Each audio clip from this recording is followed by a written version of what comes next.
Let's start with the opening pivot, because it's the entire architecture of his argument. He begins with three urgent questions about the US-Iran war, the real, ongoing conflict that started in February 2026. That's concrete.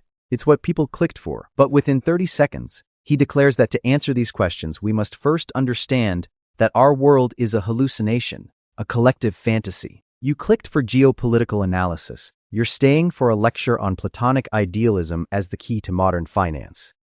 His use of Plato's cave is telling. He's not using it for skepticism or epistemology. He's using it as a literal blueprint. The fire is the American empire. The puppeteers are a financial elite. The shadows are the rules-based international order. It reduces centuries of political philosophy, economic development, and human psychology into a single neat parable where every character has a direct modern counterpart. Narratively satisfying, intellectually seductive, analytically reckless. From here, he builds his model. Consciousness is wealth. Our attention is the resource being extracted. The dollar is the mechanism that stores this consciousness. He gives the example of the vase. A focused artisan creates more value. It's a romantic, almost medieval view of value creation that ignores capital, technology, distribution, branding. Everything that differentiates a handmade pot from a global commodity. But it serves his purpose. The economy isn't just an economy. It's a psychic vampire.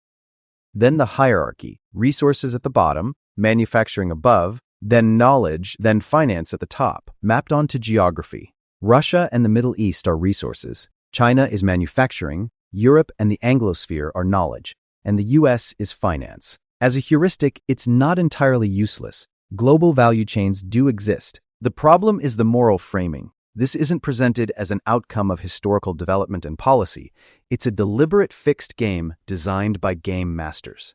Countries like Iran and North Korea aren't sanctioned. They are not even allowed to play. Geopolitical exclusion reframed as cosmic injustice. Then the mechanisms of control. Education, media, culture, academia, CNN, Hollywood, not institutions with their own biases and complexities, but monolithic brainwashing tools. This is where structural critique slips into conspiracism. The leap from these institutions perpetuates certain values to they are coordinated deception maintaining a shadowy financial order is enormous, and he offers no connective tissue, just assertive confidence. Enter the operators, the transnational elite bound by the occult, which he teasingly promises to explain later. He name-drops the usual suspects, secret societies, the Rothschilds. Then he preempts the anti-Semitism accusation. It's not really fair to say it's a Jewish conspiracy. There are other people who are more powerful who are able to maintain themselves in the shadows. A sophisticated dodge, he introduces the trope, distances himself from its crudest form, and still centers the same figures while implying an even deeper hierarchy. Inoculation against the easiest criticism while keeping the conspiracy alive. Now, the war. America must fight wars for no reason, like a school bully randomly beating up a kid to maintain fear. Afghanistan, Iraq, Syria, Libya, and now Iran, all explained by a single clean logic of reputation maintenance. Not resource interests, not ideological projects, not bureaucratic inertia, just vibes and intimidation. It's explanatorily greedy. It feels like it explains everything, which is exactly why you should be suspicious. The second problem, Russia invaded Ukraine to renegotiate an unfair system. America can't lose in Ukraine because the perception of weakness would collapse the entire edifice. The war drags on, not for material reasons, but to sustain an illusion. Finally, Iran's strategy. Attack the global economy through the Strait of Hormuz, the weak point in the House of Cards. His stark conclusion, there can be no ceasefire. This is a war for the nature and structure of reality itself, which is quite the claim for a 21-minute YouTube video. The final third dives into the Epstein files as evidence his model is correct. He interprets emails and FBI reports not as evidence of a sordid criminal network, but as a glimpse into the operating system of the global elite. Epstein isn't just a blackmailer, he's a node connecting Rothschild capital, intelligence agencies, and global celebrities.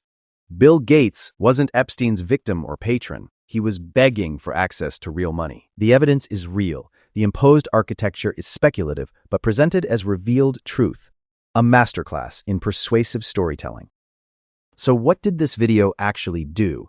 It did not provide military or diplomatic analysis of the US-Iran war, a war that is actually happening, with real casualties and real geopolitical stakes. It used the war as a narrative hook to present a unified field theory of global power, elegantly simple, emotionally resonant, and psychologically flattering to the viewer. You're not watching the news, you're being shown the hidden code.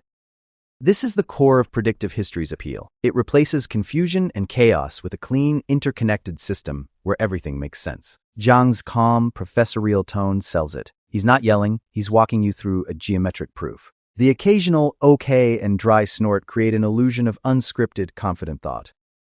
Is any of it right? The broad strokes about American hegemony, dollar privilege, and the frustrations of sanctioned states are grounded in real discourse. Where it goes off the rails is in attributing total conscious design to what are often emergent systems, conflating correlation with a master plan, and seamlessly blending verified fact with unverified conspiracy about occult elites.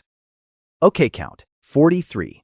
Deployed primarily as a rhetorical cudgel to end declarative statements, often right where significant logical leaps are occurring. Its function is to preempt dissent. You can't argue with a man who has already moved on.